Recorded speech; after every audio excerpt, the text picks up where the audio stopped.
salaamaaleykum suñu mbokk électricien ziar nañ leen j'espère que yéen nga am jàmm donc pour fàttali rek yenn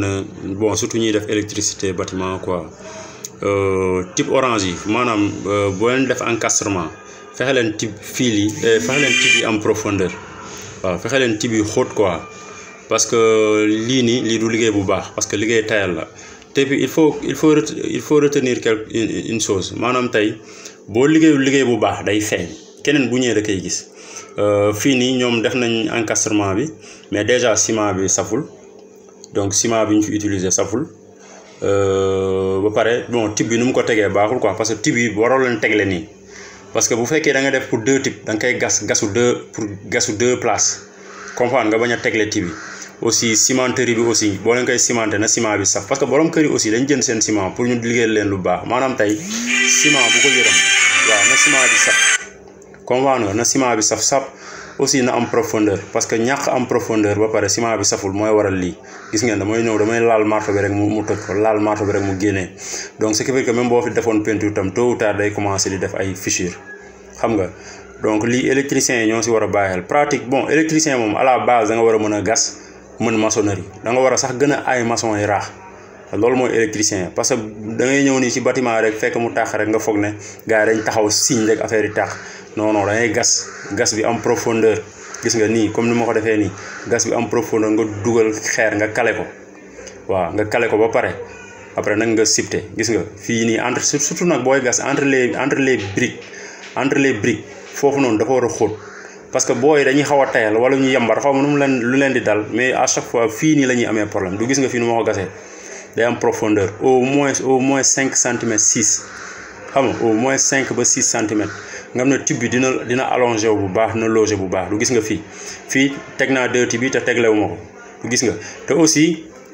gis naa benn erreur bu booy di def boo fa nekkul souvent dañuy sipte dañuy dugal ay xeer mais maanaam loolu ouvrier yi tayale ñoo koy def da ngay dugal xeer ba pare bugg si teg ciment loolu c'est pas recommandé da ngay dóor sipte dóor ciment ba pare soo ko dugal xeer boo ko mënee tooyal baax na nga tooyal ko comme ça nga dugal ko nga xamante ne boo ko remplir day jàpp day dëgër këj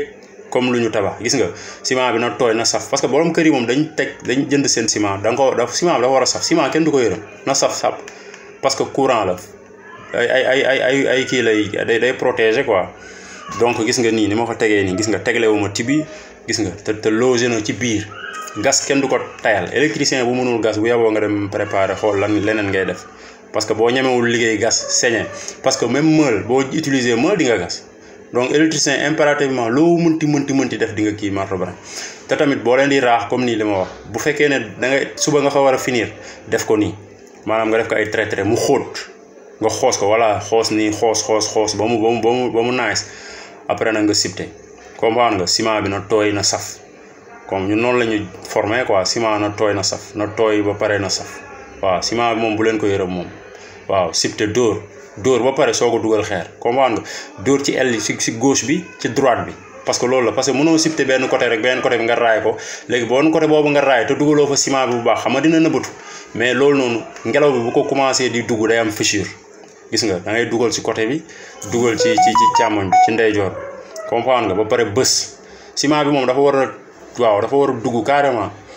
donc lii mooy pratique lii mooy liggéey nag parce que bâtiment da ngeen di jékki-jékki gis fil yi ak yooyu mais lii mooy liggéey parce que frottage électricien bu mënee frottage rek mën na lépp électricien boo mënee gas mën frottage mën teg tib yi bañ a damm ba 20 ans ba 30 ans nit yi bu ñu ñëwee parce que plastique la 20 ans 30 ans nit yi bu ñu ñëwee bu ñu tegee rek bu ñu xëccee rek day ñëw xam nga tam à l'avenir mën nga jékki-jékki nga fil yi am problème wala nga bëgg a changer conducteur wala nga am ay modification bu da ngay xëcc rek xam nga dugalaat gis nga mu baax nice nga raax ko parce que chantier aussi il faut retenir que loo toj yaa koy defaral sa bopp maçon yi nekkuñu fi pour di électricien yi bu ñu tojee rek ñu defar ko non maçon yi am nañ seen liggéey électricien yi aussi ñoom ñoo war a am seen liggéey maanaam bu ñu tojee ñu defar raax lépp xam nga après nga